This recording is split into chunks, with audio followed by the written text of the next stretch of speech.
Halo, Assalamualaikum warahmatullahi wabarakatuh. Balik lagi di KP Channel seputar fintech dan pinjaman online. Oke teman-teman, di video kali ini gue akan ngebahas ya gagal bayar di aplikasi Indodana Paylater teman-teman. Nah ini buat teman-teman yang gagal bayar di aplikasi Indodana Paylater ya, di sini gue akan membahas tentang gimana resiko ketika kalian gagal bayar di aplikasi Indodana Paylater ya khususnya. Nah untuk penjelasan ya simak video berikut ini. Oke teman-teman ya, jangan kira bisa kabur ya kalian ketika gagal bayar di aplikasi Indodana Paylater tentunya ya. Nah, ini aplikasi Indodana ini tak kalah ngeri dengan pinjaman online lain ya.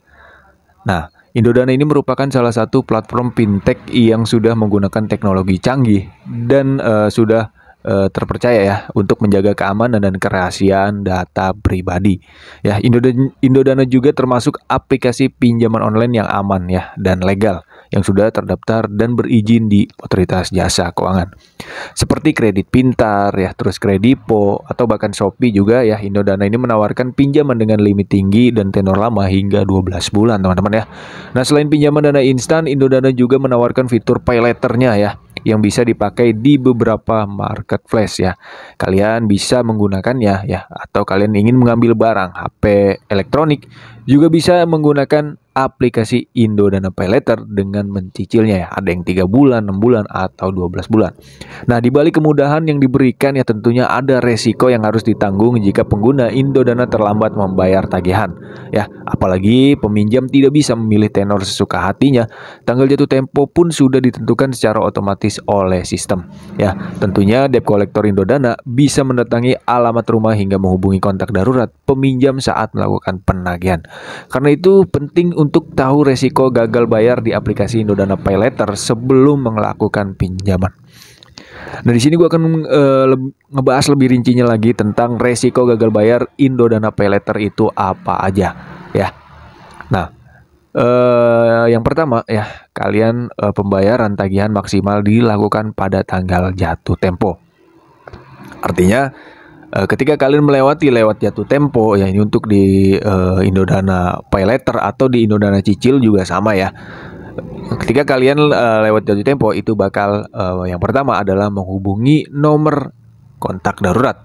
Nah, ketika nomor kontak darurat itu sudah dihubungi ya, entah itu dari kerabat, saudara yang kalian cantumkan pada saat pengajuan, itu bakal dihubungi teman-teman ya.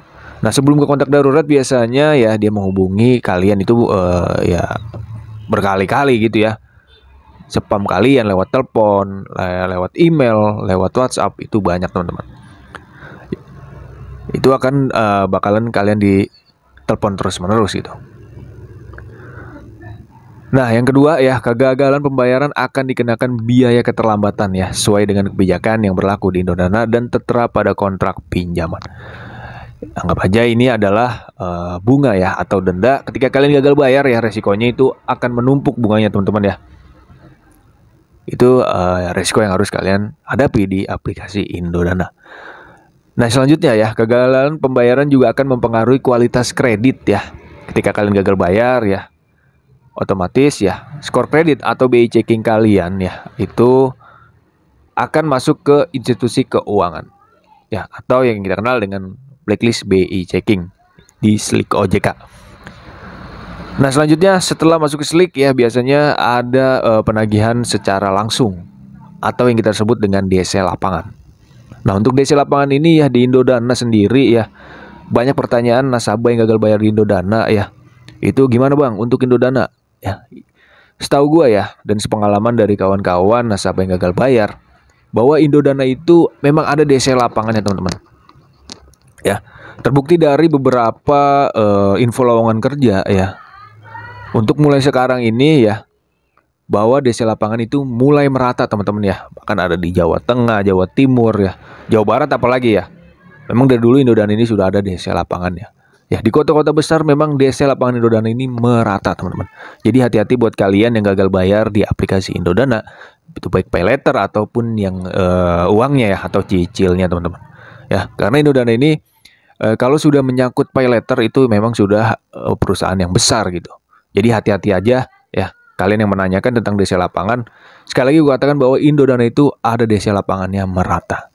Ya, kenapa gue katakan seperti itu? Karena untuk sekarang ya, kemarin gue lihat juga bahwa di info lowongan kerja di LinkedIn ID ya, bahwa Indodana itu sedang gencar-gencarnya merekrut teman-teman ya, merekrut DC lapangan atau kolektor lapangan ya, untuk ditempatkan di bagian penagihan lapangan gitu. Itu banyak ya di beberapa wilayah lowongannya itu ya. Kemarin gue baca itu ada di Bandung ya, kemudian di Surabaya. Itu ada sedang gencar-gencarnya melakukan pengrekrutan gitu ya untuk bagian tim kolektor ya. Dari sini gue simpulkan bahwa hati-hati aja buat kalian yang gagal bayar di aplikasi Indodana, terutama di Indodana PayLater-nya nih ya. Karena kalau sudah mencangkut PayLater ya, itu jangan main-main gitu ya, karena sangat ketat gitu ya PayLater ini gitu teman-teman. Nah, itu adalah beberapa resiko yang harus kalian hadapi ya ketika kalian gagal bayar di aplikasi Indodana. Nah, setelah DC lapangan, biasanya DC lapangan itu berapa hari bang ke rumah? Ya nggak tentu teman-teman ya. Nah, karena ada juga kasus ya, kalian lihat konten gue sebelumnya ya, bahwa ada nasabah yang gagal bayar di aplikasi Indodana, dia telat 1 tahun ya atau 2 tahun ya, dikiranya aman, tetapi DC lapangan itu datang ke rumah. Jadi gue katakan bahwa DC lapangan Indodana ini tidak menuntut teman-teman ya. Ada yang 3 bulan, biasanya sih telat dari 3 bulan. Nah, 3 bulan baru lah DC lapangan Indodana itu mengunjungi rumah kalian. Ya, ada yang 3 bulan, 6 bulan, 1 tahun, 2 tahun ya. Itu tetap ada DC lapangan yang ke rumah.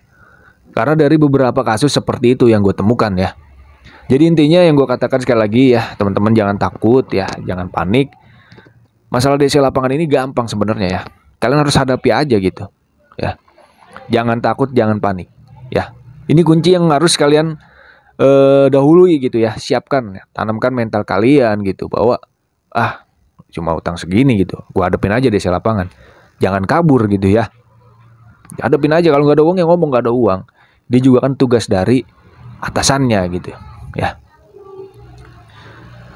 Oke, sekali lagi gua katakan jangan panik dan jangan takut ya, teman-teman ya.